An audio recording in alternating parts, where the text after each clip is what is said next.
वक्फ संशोधन विधेयक लोकसभा से पारित होने के बाद गुरुवार को राज्यसभा में पेश होने जा रहा है। हालांकि राज्यसभा में केंद्र सरकार को ज्यादा मुश्किल नहीं होगी।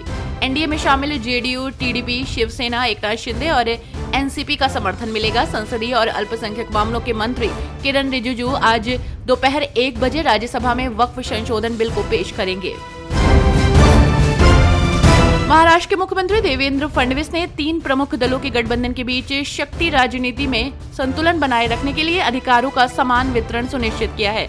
तो वहीं जिन सरकारी आदेश की कॉपी है उसे 18 मार्च 2025 को मुख्य सचिव सुजाता सौनिक ने जारी किया है। अमेरिकी राष्ट्रपति डोनाल्ड ट्रंप ने अपना टैरिफ हथियार चला दिया है। भारत पर 26% टैरिफ लगाया गया है, जो कि यूरोपियन यूनियन, जापान और साउथ कोरिया पर लगाए गए टैरिफ से ज्यादा है। कुछ लोगों का तो ये भी कहना है कि भारत पर लगा टैरिफ दुनिया के करीब 140 से ज्यादा है।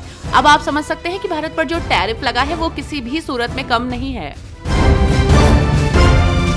पश्चिम बंगाल में शिक्षक भर्ती घोटाला मामले में सुप्रीम कोर्ट ने ममता बनर्जी सरकार को बड़ा झटका दे दिया है। सुप्रीम कोर्ट ने सरकारी स्कूलों में 25,000 शिक्षकों और गैर शिक्षण कर्मचारियों की भर्ती रद्द करने के कलकत्ता हाईकोर्ट के फैसले को बरकरार रखा है और कहा है कि पूरी प्रक्रिया दूषित है।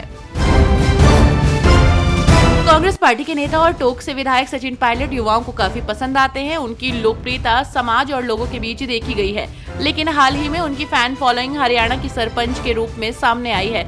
यंग लेडी सरपंच नैना कांग्रेस नेता सचिन की बहुत बड़ी फैन है। उन्होंने सचिन पायलट को अपना क्रश बताया है। नैना सिरसा से सरपंच हैं। दिल्ली में विपक्ष में बैठी आम आदमी पार्टी लगातार रेखा सरकार को पावर कट को लेकर घेर रही है। तो वहीं इस बीच आम आदमी पार्टी के कुछ कार्यकर्ता गुरुवार को दिल्ली में कश्मीरी गेट, आईटीओ, बुराड़ी विधानसभा, कालकाजी समेत कई हिस्सों में प्रदर्शन कर रहे हैं। इसी के चलते आम आदमी पार्टी ने कई जगह ह्यूमन बैनर लगाए। बैनर पर लिखा है, भाजपा आई बिजली गई। महाराष्ट्र में खार पुलिस ने फरवरी में stand up comedian Kunal Kamra के विवादास्पद शो में भाग लेने वाले दर्शकों को पूछताछ के लिए बुलाने से मना कर दिया है। हालांकि ऐसी खबरें सामने आई थी कि खारघर के एक शख्स को केरल और तमिलनाडु की अपनी छुट्टियां बीच में ही रोककर पुलिस के पास जाने के लिए मजबूर होना पड़ा था।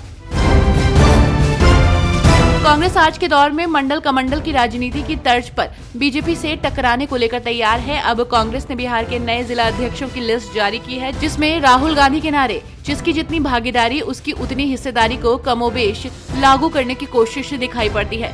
राहुल जातिगत जनगणना और आरक्षण की 50% सीमा को तोड़ने का ऐलान कर चुके हैं।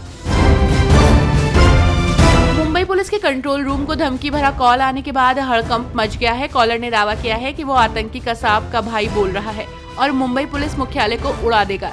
फोन आने के बाद पुलिस कॉलर की तलाश में जुट गई है और आरोपी को पकड़ने में सफलता हासिल की।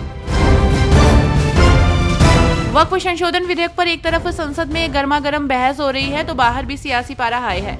शरद पवार गुट के नेता जितेंद्र आहड़ ने कहा कि ये विधेयक लाया ही इसलिए गया है कि देश में धार्मिक विवाद पैदा हो। ये जमीनें किसी के बाप की नहीं है, न मुसलमानों के बाप की है और न ही किसी के बाप की है। कोई मुसलमान व्यक्ति इन जमीनों के ऊपर अपना अधिकार नहीं ठोक सकता।